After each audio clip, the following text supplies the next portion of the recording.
right, well, hello everyone, and welcome to today's SANS webcast. 2 is greater than 1, teaming up for social engineering adventures. My name is Carol Auth of the SANS Institute, and I will be moderating today's webcast. Today's featured speaker is Jen Fox, Senior Security Consultant at BioPoint. If during the webcast you have any questions for our presenter, please enter them into the questions window located on the GoToWebinar interface at any time. Please note that this webcast is being recorded, and a copy of the slides and recording of this webcast will be available for viewing later today and can be found on the SANS registration page. And with that, I'd like to hand the webcast over to Jason Blanchard of SANS. Thank you, Carol. Thank you, everyone, for tuning in. I have a huge pleasure to introduce Jen Fox to you today. I got a chance to meet Jen Fox in the summer of 2015 at DEF CON. I happened to find myself in the front row of a social engineering CTF at DEF CON, and I watched Jen Fox just absolutely clean the clock of every single person she called. And if you don't know what that is, it's just where she is trying to gather information over the phone in front of a live audience, and it was incredible. And her delivery and the way she did it, and even her tone of voice, everything about her said, you should trust me. And as I was listening to her do what she does, and as I was thinking about myself, I realized that I would have given Jen everything she asked for, because that's just the kind of convincing person she is.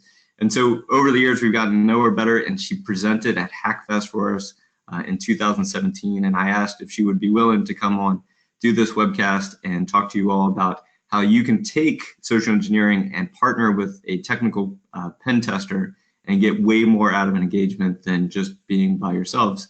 So Jen, I would love for you to give this information over to the SANS audience, and thank you so much for joining us today. Thank you so much, Jason. I'm so happy to be here today. Thank you, everybody, for your time this afternoon. I appreciate you tuning in and listening. As they've already told you, I'm Jen, and I'm a security consultant with BioPoint, and I do hold the DEF CON Black Badge for social engineering. And yeah, it was pure destruction. It was great. It's good when a thing works out. So this is a story about my favorite pen test. And the project itself was the client wanted an internal and external technical pen test. They also wanted some social engineering. They wanted phone, email, and on-site social engineering. So those are all pretty normal.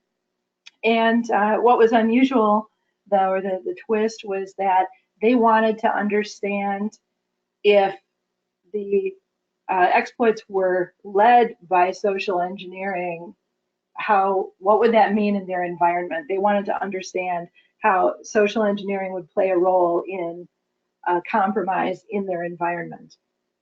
So this is where oftentimes on a test, I might be, you already know I'm a social engineer.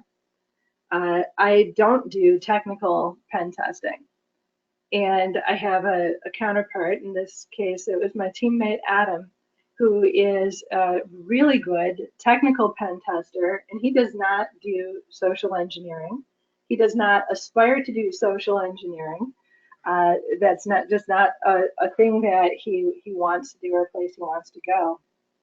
And in order for us to really provide good value for our client and give them some insights to the environment, we had to figure out how to pair up, because he wasn't going to do social engineering on his own, and I wasn't going to roll in just on my own.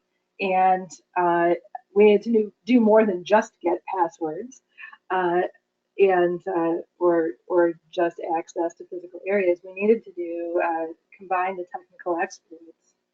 So this is about how we worked together. I often work by myself on projects, so it was really it was so much more fun for me to work as part of a team.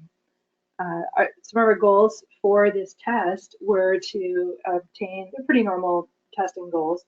We want to obtain physical access to secured areas, get credentials, use a physical device to plug into the network, the internal network, and then deploy some malware agents also to get us access into the internal network. So we have our planning call to get started on the project. And even when there are typically the two components, it's, yeah, well, maybe we both do research, we share and cross-pollinate on what we find. But when it comes down to like making phone calls, I just do that, and no one else is really involved. We might collaborate on emails. Maybe we bounce some ideas off of each other. I'll write the email, and Adam will get them actually sent out. But with onsite, also, I typically go by myself. So I'm pretty sure that was the expectation when we were on the planning call. But what I actually said was, so Adam, you're going to come with me when I go do the onsite social engineering. And it got really quiet on the phone. It was just silent. And I said, well, I'm not going to make you talk to anybody. And he said, oh, okay, well, all right then. So we went ahead, we did our research. We did the test. I'll get into that. So we got to do something that neither of us had really done paired this way before. And afterwards, I asked, when we were done with the test, I asked Adam what he thought about it. And what did you get out of this test? Like, how was this different or interesting for you? And from a technical testing perspective, he really appreciated the opportunity because we were physically walking around the facility and plugging into different network ports we found. He had an opportunity to get into different areas of the network than he would on a typical test. Usually on a typical technical pen test, you might be given a range of IP addresses or just certain areas of the network that are considered in scope. And this way, we actually got to go around and plug into different areas. So for him, that was very interesting. It was an interesting opportunity to see what that meant technically. And the other thing that he said was that it really gave him different perspective on social engineering.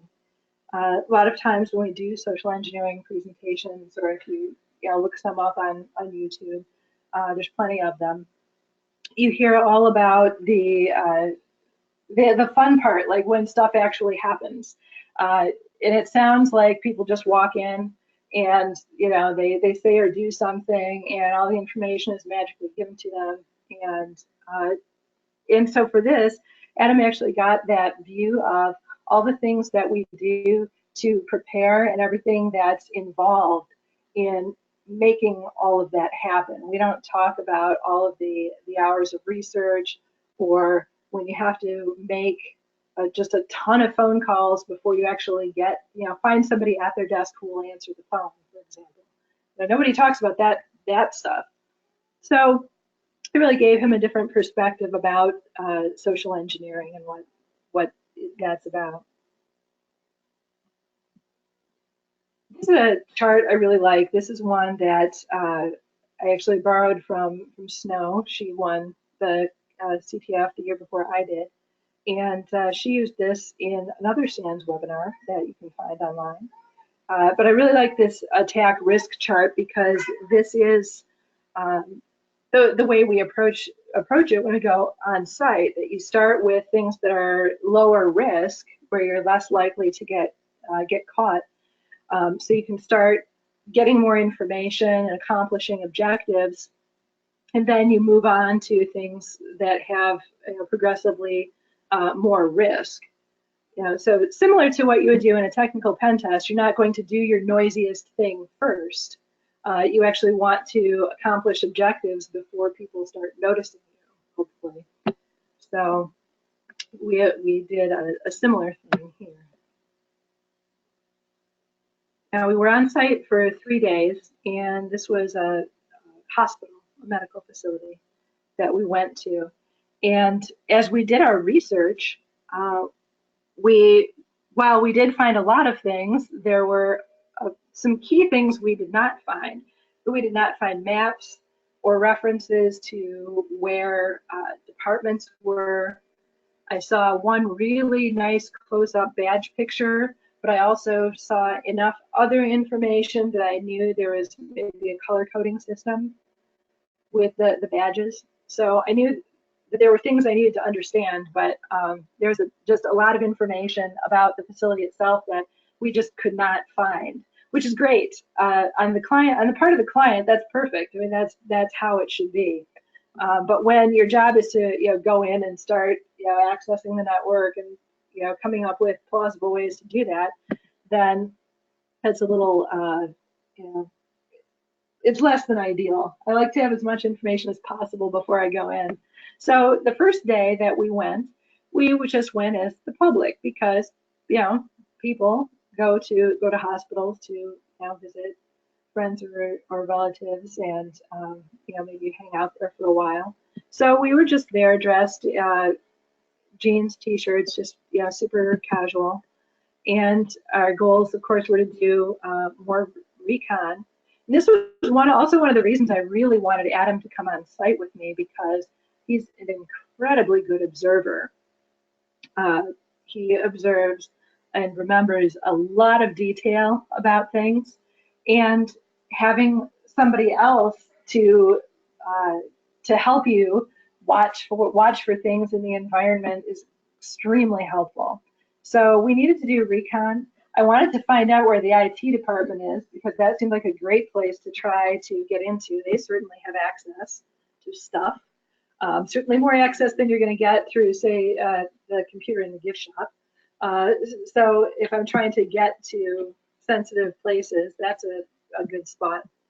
And we want to get the lay of the land, because later on, we know we're going to have some pretext where we're posing as somebody who is supposed to be there and should be in more internal areas. And you don't want to look like you've never been in a place. I mean, you want to be able to move around somewhat confidently and know where you're going. So that's what we were doing. And we also wanted to work on plugging stuff in. So we're doing all these things while we're there. And we had I have a little rutabaga device from Ace Hackware that I love it, because it's really small and it's easy to work with. So we plugged it in different publicly available jacks. So this is one that was behind an ATM, and this is one in an area outside a conference room. And so then Adam actually had his laptop with him that day, and we were just hanging out in different areas. And he could, I would plug it in, and then he would access it, and we would, and he'd see where he could go. And so that this device, it's about the size of a deck of cards. It's it's really small, and so it's pretty, depending on where you have it plugged in, it's fairly subtle. But you can see from the picture that the logo, it takes up like 50% of the the front side of it. So to me, I always feel like it's this huge blinking sign, like, hey, I'm an illegitimate device that's being plugged in here. So I always kind of worry about it. And then the flip side of it actually says rutabaga. So it's the labels are not subtle, but what I've actually found is, like, somebody actually noticed I had something plugged in, and they said, oh, hey, if you want to sit over here to charge your phone, you can do that. So, without actual close inspection, it just looks like a little device that we usually use. And this was the land of no signage. So we were not finding things that told us, give us directories about where different departments were, but just outside the cafeteria, we found a poster for an employee wellness challenge that had the location of the wellness department. And So that was some good information. So we at least found, one place we knew for sure that we would need to go. And we spent time looking at badges. Badge recon can be, if you can find pictures online, that's really ideal because you can scrutinize that as much as you want. But think about this: next time you're, just at your workplace or you're out someplace where you see people wearing badges, think about if you're trying to look at it with enough detail, get enough detail that you could actually replicate it in a pretty good way. That's pretty hard to do.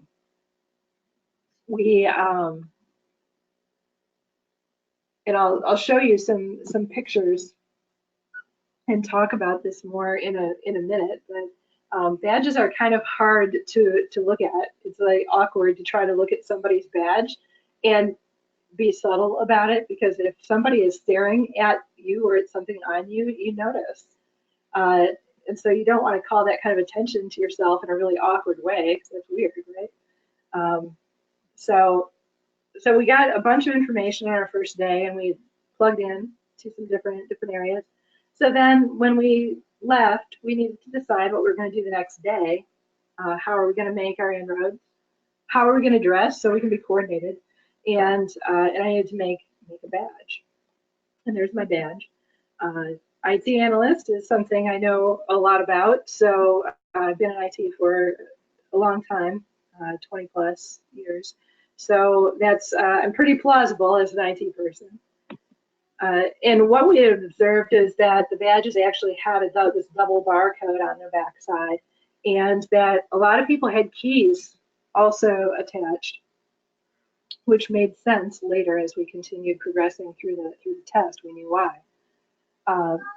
So I knew we'd done enough observation that I knew what color the IT department badge should look like. I knew what titles they had, and so we made this up. We decided to dress business casual for the next day, so sort of office normal. So the next morning, the first thing we did was go to Kinko's and print my badge.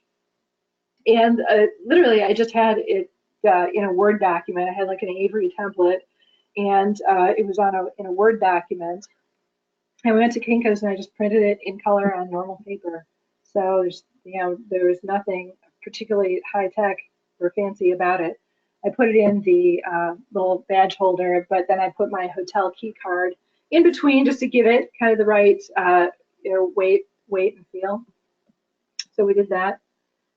We got ourselves going. We decided that so now it's day 2 out of 3, so we need to try to start getting into the internal network and keep looking for sensitive areas. We have not located the IT department, so we still wanted to find places that were going to be good for us to try out, so we can get where we need to go.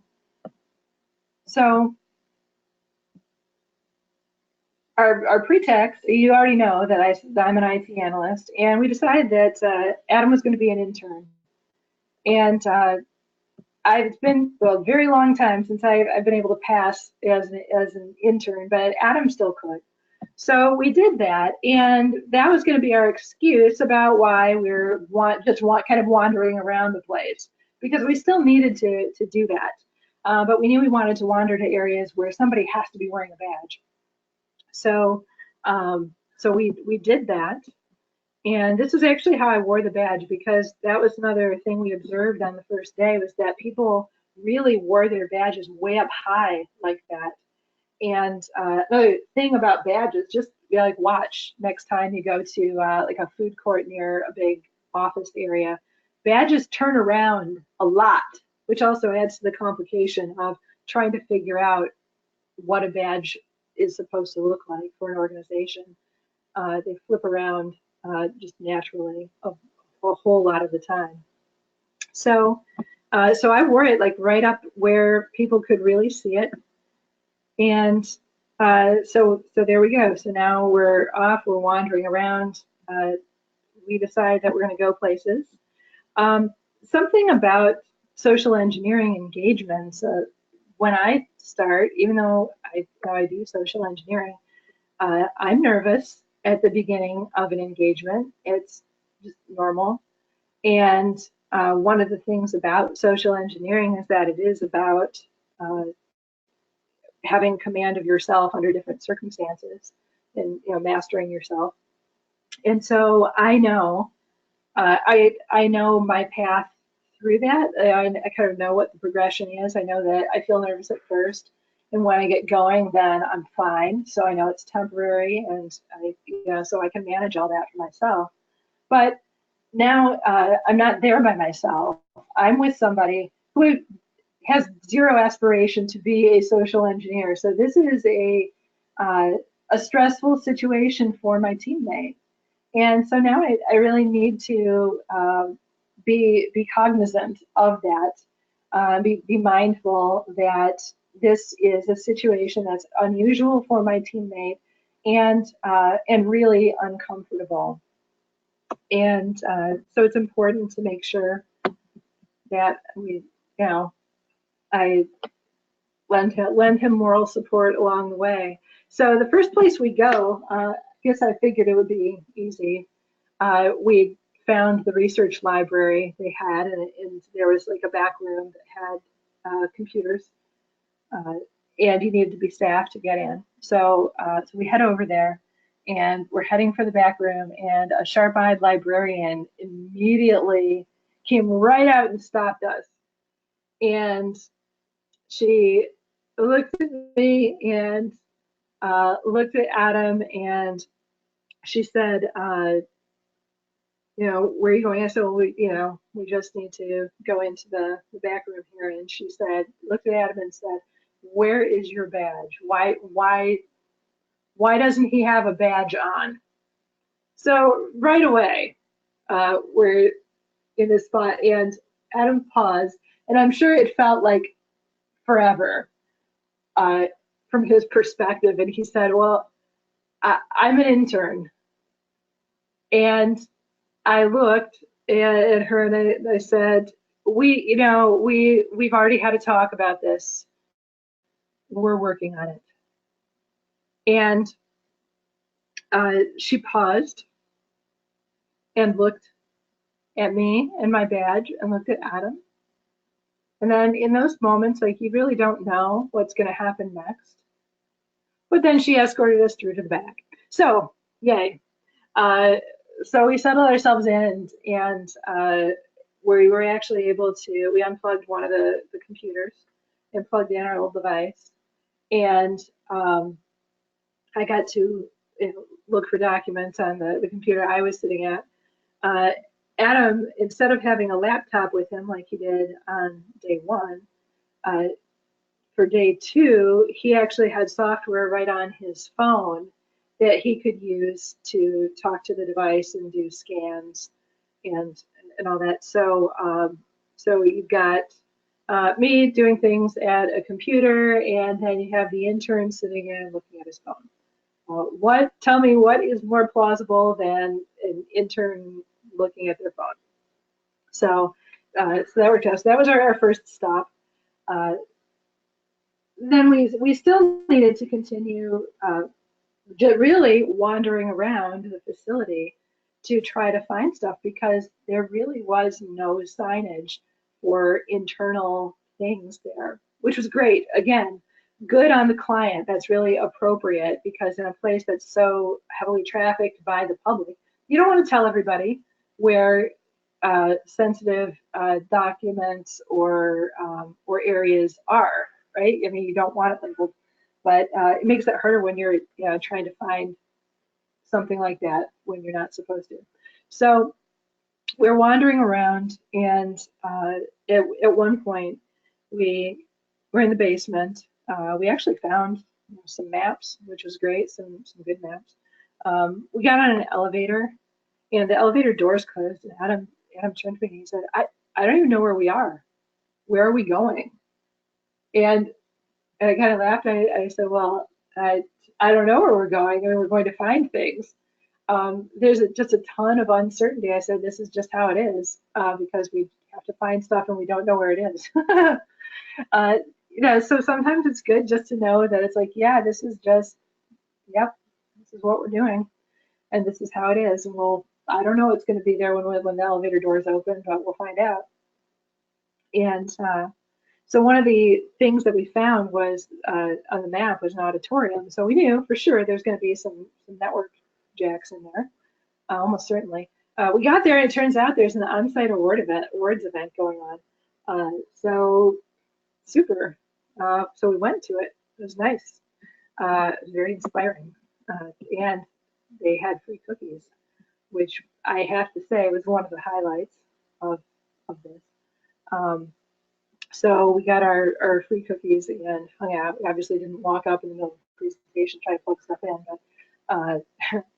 but we learned some things and moved on. And later on, as we're continuing our trek through the facility, we actually saw the CEO. We were on the executive hallway where all of the executives' offices were, and we saw the CEO who had done a presentation at the event. So we stopped and talked with the CEO and didn't ask her for any information or anything. Just kind of had a random conversation with her about how nice that awards event was and the perspective that she had lent to it. So that was good, but it was funny because it was clearly an odd interaction for her.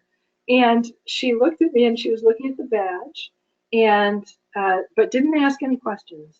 Didn't ask who I was or anything like that. So we moved on. We discovered that as we went along, doors were just routinely closed and locked. That's why everybody had keys on their badges.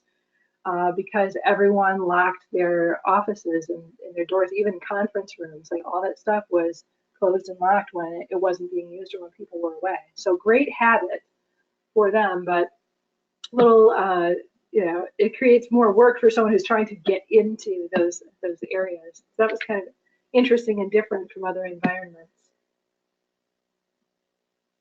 So now we've gotten to our last day on site, and we need to make more inroads. We need to continue trying to meet our project goals. And this day, we decided to, we split up. I went on site, and Adam actually stayed back at our home base. And we went and we got into, or I went to additional areas. So some places that we had identified on day 2, I actually went to on day 3. So our goal was to use USB. Adam made up a USB with a core agent on it. And it had a little malware proxy or an agent on it that I would then try to install and get running on different machines in the organization. So he was actually back at our base of operations waiting for when the agents would phone home. So my pretext, again, I'm an IT analyst. I'm more dressed up. So day 1, we were general public. Day 2, we were business casual. And now day 3, I'm not in a suit, but I'm definitely more dressed up than just business casual. And my story is, hey, I'm from IT. There's a few machines that need patches installed manually, so I just need to do this thing. It'll take a couple minutes, and I'll be out of your way. Is this a good time for you? And so that's what I did. And really, I would just, plug in the USB. I would, open up the window, kick off the agent, and then once Adam was able to get the connection, he would just text me and let me know that, I could close the window and, he already had his connection and what he needed. So I could then remove the USB, thank the person, and go on my way. Now the benefit here in dividing it this way. Someone had asked when I actually gave this presentation at Hackfest, like, how come I left Adam out of all the fun on day 3, and did he feel left out? And no, he did not feel left out. This because again, this is not his area of comfort or a thing that he really wants to do. He doesn't want to walk up to people and lie to them, and it's something not everyone is comfortable with. That can be very difficult to do, or to intentionally, you're tricking people and getting them to do things that are definitely not in their best interest or in the best interest of the organization. And that can be very difficult. So by dividing it up this way, we each got to really focus on the thing that we were very good at, but it worked in concert. So when I was at the desk, I just got to roll up, introduce myself, be friendly. I said it'll just take a couple minutes, so I could kind of keep my promise that I had just said. It's just this quick little thing. While I'm waiting for them, I also get to see if there's things like passwords on Post-it notes attached to the monitors. Yep. And any other information that's kind of interesting in the environment. So I got to do that part. And from Adam's side of it, he got to, when the core agent would ping back and he would connect and start doing his thing, he could focus on looking for credential hashes, looking for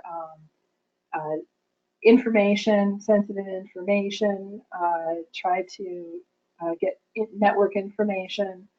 He could do all of that stuff without the stress and distraction of, oh my God, what does this person think? Like, are they suspicious? What are they doing? Oh, why are they looking at me like that? I mean, he didn't have to worry about any of that. He could do his thing.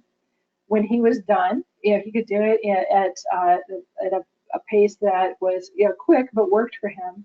When he was done, he could maintain his focus to clean up, turn off, uninstall, which is really important when you're doing tests that where you're using malware proxies. You need to make sure you take that stuff back off and clean it up. So he could do all of that without the stress and distraction of dealing with people. I could deal with the people without the stress and distraction of doing the technology stuff that was not as familiar to me. So this worked out really well. And I went to about 4 or 5 different departments and was able to do this on machines. Pretty much wherever I walked up, they let me do that.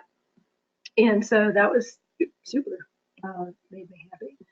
So after doing about 5 of those, I went back to just outside the cafeteria. There's a seating area, and I was sitting there texting with Adam and trying to decide what to do next, because after a point on any test, so we'd installed the malware agent, we'd walked up and been able to plug in USBs, install stuff in multiple departments, and to keep going doesn't provide more value for the client. It doesn't, you're not adding anything. I mean, after a point, you're just kind of being a jerk, and that doesn't help. So we were, just kind of discussing that the point was made, but it's still like really kind of sad that I did not know where the IT department was. Like we never found it. And so I look up and I see a group of IT dudes walking out of the cafeteria. Amazing. I worked in IT for a long time. I know what IT people look like. And all right, so game on. I'm going to follow those guys. So I go and we get on an elevator, and I think, awesome, now I'm going to know what floor this is on. The mystery will be solved about where the IT department is. And we got to go down to the basement, past, something that says, hey, don't go this way, which Adam and I had actually seen on day 2, but thought, oh, based on the signage, we're like, oh, if we go here, we might, like contaminate something. We don't want to do that. We don't want to cause harm on our during our test. That's definitely not a goal. And but I follow them, of course, because they're going, so I'm going. And we have to badge into doors. It's getting like darker, and now we badge through. And as people often do, when they go to lunch as a group, one person badges and opens the door, and the whole group goes through. So I went with them, and then there was this long steam tunnel connecting one building to another, and I'm following them, but like trying to act casual. There's nothing else on the hallway. It's like there's no other place or thing there, so act casual and follow him down this long steam tunnel. It's kind of a little creepy when you don't know really where you're going. And then we get into the next building, and which is clearly not fully used. Like the bottom floor had it was closed. Like you tell people didn't normally sit there, so it's dark, and you had to badge again to get onto that elevator to go up to where they were going, presumably the IT department. And it was a much smaller elevator, so I get on the elevator with them. And at times I'd kind of hang back and look at my phone. So I get on the elevator with them, and it's a lot smaller. There's now 6 of us on this elevator. And I'm not looking at anyone. I'm not trying to engage with anybody because my badge says that I'm an IT analyst. These are obviously IT people. They are clearly going to know that I am not an IT analyst. So unfortunately, my badge had flipped, so it was barcode out at this point. And I have a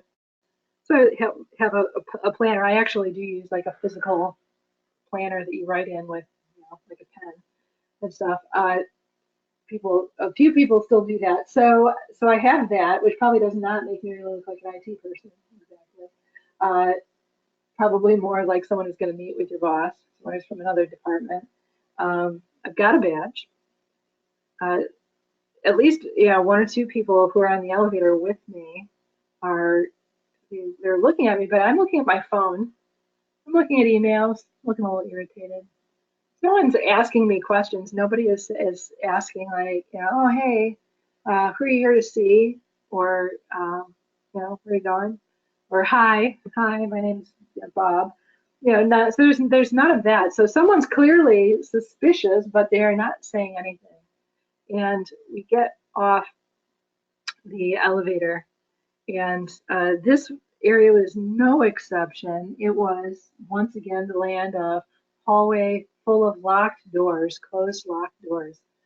And I walk down the hall and I see someone sitting at a desk, and I decide that I'm going to ask where somebody sits. Hey, can you give me directions to? And I gave the name of one of the stakeholders. And so the guy gave me directions on the floor below.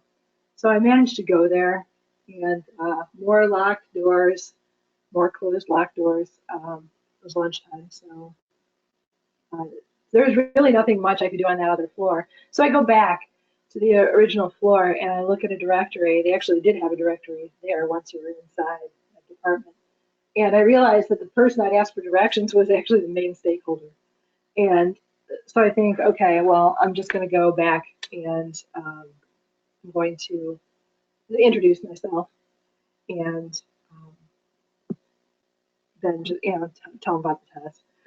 So I go, and now it's Adam's turn to lend me moral support, because I get back there and I realize he's not in the office, and his computer is not locked. Now, for me, now I'm starting to suffer a crisis of conscience, because it just feels a little rude, right? He's our stakeholder, and I never like to embarrass people during a test. It doesn't help, even if you get like personal glee out of it or whatever. It doesn't really help make for a better test or anything. And so I never want to embarrass anybody. And so I'm texting Adam. I'm like, oh man, I don't know. So now it's his turn to be a good teammate and lend me moral support. And it gives me exactly the nudge I need at this point. You know what you need to do, Jen. So I plugged in. Yes, that was as you might expect, an awesome, awkward moment in our report app meeting when we did have that, because it wasn't just with the one person; it was with a whole bunch of people. So that was that. So when we go through a test, I love this particular drawing. It's been around for a long time, but I love this little diagram about like the ups and downs, the emotional ups and downs of pen testing, because it always rings true to me. And to me, one of the things I really liked about working as a team, it's the whole joy doubled and crummy stuff halved thing, where when you're in the beginning, where you see this like, yeah, I found like 30 vulns just sneezing, and like you're finding things that are awesome or surprising, weird. Like you've got somebody to be excited about that with. And then when you hit a spot where you're like, wow, what are we gonna do? Well, that's not gonna work, and this isn't gonna work, and but I have to do something. We got to figure it out. Instead of just kind of being by yourself in this spot of I suck. You've got somebody else to bounce things off of for ideas and to try to figure some things out. And then when it gets fun, again, you've got someone to talk to, and then you have someone to commiserate with at the end for writing the report. So at the end, we asked actually really as I was putting this presentation together, I asked our stakeholder, not the one whose machine I plugged into, but another one, what they had gotten out of this test. And he said that while they certainly had previous pen tests that were good, they were good tests, but that what we did and the way we approached this test gave them a different view of their environment. So in conclusion, I would say that for either a project that maybe you're working on right now or in future projects, some questions you may want to ask yourself as you're going through it or approaching it are, now, what can I do to provide more insights for the client, give them something to either validate or maybe something that they did not know, help them understand their environment in a different way. And what can I do to be a good teammate, be a good teammate, so that together you can do more. And that's my presentation. Thank you. I'm interested to hear your questions. Jen, thank you so much. I'm starting to get questions now. If anyone has any questions, feel free to start asking. And if not, I have some. One question here from Chris says, I may have missed it, but how did you use phone and email phishing on this engagement? That those were done at different points in the engagement. We actually did those after we did the physical, so that's not part of this story. So, but we did collaborate. Adam and I did collaborate on the emails as we normally do. Okay.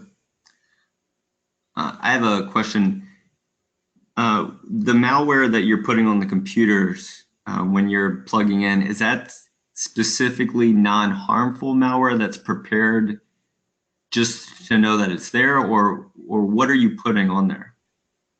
This, so correct, it's something that is specifically non-harmful.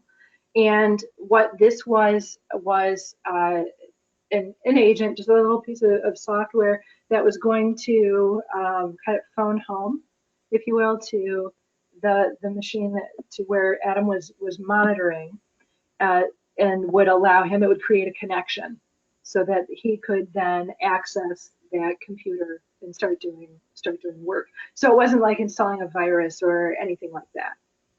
Okay. A question from Joseph. Do you know if you or Adam were able to acquire admin credentials? We did in other parts of the test. So during that specific part, we did not get admin credentials, but we did during other points in the engagement. One other thing, I've always been curious about is when the person who said, "Sure, you can plug right into my computer," are they briefed afterwards that they were a part of this engagement? And is there any kind of, I don't want to say disciplinary action or potential retraining for that person? That depends entirely on the organization. If they decide that they're going to go talk to people afterwards, that's really case by case.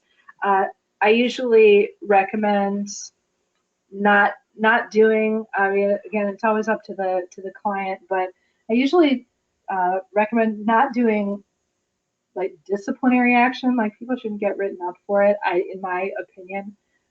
If you haven't done anything to help people be resilient to social engineering, then it seems a little unfair to write them up for it when you've done nothing to equip them to deal with it. But I think in reality, it varies by organization and the inclination and temperament of the management that you're dealing with. But I usually try to sort of explain that if you fire everyone who falls to social engineering, you could wind up firing a lot of people. Exactly. Another question from Stephen. Tell us how you coordinated execution of the test with Adam during the planning phase. Repeat that again. How did you coordinate the execution of the test with Adam during the planning phase? So, because there were multiple parts to the engagement, there was some parts of the technical pen test that he was just going to do, and like the phone calls weren't necessarily, those were something I was just going to do on my own. So we each had pieces we were going to do solo. So we made sure that just from a order of execution planning perspective, that we had worked out when things were going to happen. But we also work together on research. So we both do the open source intelligence gathering as part of that, and we use it's a tool called Dratus that allows us to collaboratively document. So we have a secured area where we could share information about things that we were finding and ideas for different things. And so that was one thing we used a lot as we were doing the planning. Thank you. Here's one. Have you ever not installed malware or taken an opportunity presented by a stakeholder? Meaning, like, if you see an open door, will you choose not to walk in? If there's a USB port, will you choose not to? Like, is there any conditions where you just won't take that opportunity? That's a good question. I guess I guess usually I will, but there are times that like this where I had pause because I thought, man, it just feels rude. But ultimately, I still do walk in. I actually kind of had a little run of my stakeholders being the ones that provided the opening for me, and for me, it's always like, oh man. So you're the first person I'm going to have to introduce myself to, and that's just a little awkward. And you don't know if how the person's going to take it. Some people might be okay, sort of roll with it, and someone else might be pretty unhappy about that being the situation. So you really don't know. If someone feels embarrassed about it, they might be mad. I don't want that.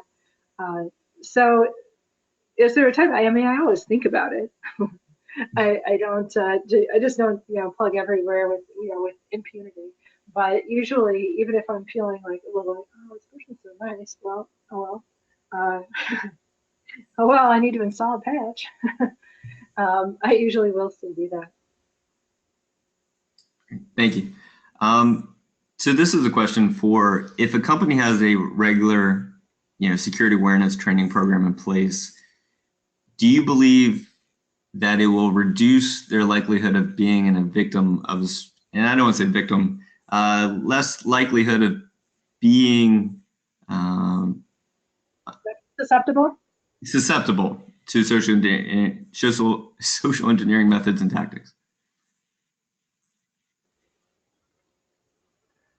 Depends really on what you're doing in the awareness training. One of the things that I usually emphasize when I'm working on awareness training with customers, I've just been working on an awareness training program with somebody for, this is now our second year working together, is making sure I do a lot of emphasis on reporting. So people really, really, really know how to report without really even having to think about it. And that people know, like, they're very comfortable, getting people comfortable with the idea of reporting.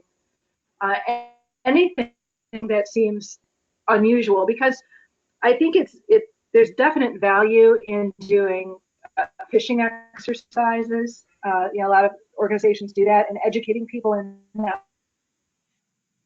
way, I think, is important. But it's pretty normal within organizations to also send links to something on SharePoint or to send a PDF of a document. So if your awareness training consists of telling people not to click, well, no, you're not really doing enough. You are clicking them. You defy that, you kind of break that rule, like, just in the normal course of business. I think the other thing that's important to understand, I do a whole other presentation about this, is that when like on the phone or in person, when I'm interacting with somebody, sometimes people don't know. They don't suspect anything, and so they just give me.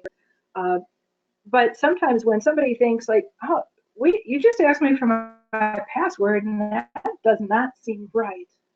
You can tell that there's this discomfort that they have. Like, it's a weird thing, and it's unexpected. And you need to really let people know that it's okay to say no, and let them know an appropriate way to say no. So if somebody's making a request for, like, well, I need you to change this password, and I'm an important person, they need to know that if the person they're talking to, like, if that person is a malicious party, great, shut them down, perfect. If that's really an overly entitled, VIP in your organization, you need to back them up for saying no and following process. They need to know that it's okay to do that, because it's socially difficult. As social engineers, we typically put people in a circumstance where to say no can be socially awkward, and that's difficult, and which we know, and that's why we do it, right? So you need to have those kinds of elements in your training that really helps people know how to respond, and know it's okay to say no, and you let them know an appropriate way, a brand appropriate way to say no. Jen, you just reminded me when I first started a long time ago working, when I was a young person working at a company, and someone called up and they asked for, critical information, and I said, well, may I ask who this is? And they said, I'm the director. I'm the person in charge. And immediately I was afraid to say no, and I just started, sure, here you go. And so Exactly. teaching people that they can say no is important. It is, and that's a circumstance where, especially depending on the organization, like a lot of people, no one wants to get in trouble, and you don't want to say no to an important person. That's hard for people. That's a hard thing for people to do. So Kathleen asked, in line of what we're discussing right now, how frequently are you challenged on an engagement? Not. And I think your microphone's not very often. Usually, sorry, is this better? Yes. So at some point during the engagement, I do get challenged. I try to leave that stuff toward the end. Any spot, depending on what my goal, what areas I need to go to. If there's an area where I know that my chances are probably not as good, because if I'm going to get stopped or turned in, or it's likely that I'm going to going to tell other people for sure. I try to leave that to the end. But what I've found is that even some people get a lot of joy out of the whole thing. So there's, but even for people who properly, shut me down or challenge me and escort me out, and they're doing exactly the right thing, it's still very stressful for them oftentimes. And I think, thank you. Our last question will be, can you elaborate on the purpose of your action? Meaning, like, what is your deliverables when your engagement is over? The deliverables look like, I always talk about what we found during research. If there was information that was maybe inappropriately exposed that helped us develop, that either could be misused by somebody else or helped us develop our pretexts. If there, in the case of phone and email, I describe each campaign or pretext, how I arrived at it, like why I used it and what it was based on. And then what the outcome was, maybe like who I called and what happened, whether they gave me their password or complied with what I was asking. And for on-site, similarly, I say what the pretext was, why it was used, and then what we actually did, and then what happened. So that's the typical, and then there's the recommendations, of course, based on whatever our findings actually were. Jen, thank you for that. I never thought about the fact that you'd list your pretext. And you're like, here's how I, used this to gain access. Yep. Okay. Yep. Because it's part of. I like to have them. I want the customer to see the progression of, hey, I found this information. That's why I used this pretext, and here's how I used it, and this is what I was, able to gain or not, based on that. Awesome. Well, that will be it for today. Jen, thank you so much for bringing this information to the SANS audience. And do you have any closing parting words? No, just, thank you so much for having me, and thanks everybody for your time and your questions. And I hope that this was interesting and helpful for you. All right, Carol, I'm going to turn it over to you to end the webcast. All right. Well, thank you so much, Jen and Jason, for your great presentation, which helps bring this content to the SANS community. To our audience, we greatly appreciate you listening in. For a schedule of all upcoming and archived SANS webcasts, including this one, please visit sans.org/webcasts. Until next time, take care, and we hope to have you back again for the next SANS webcast.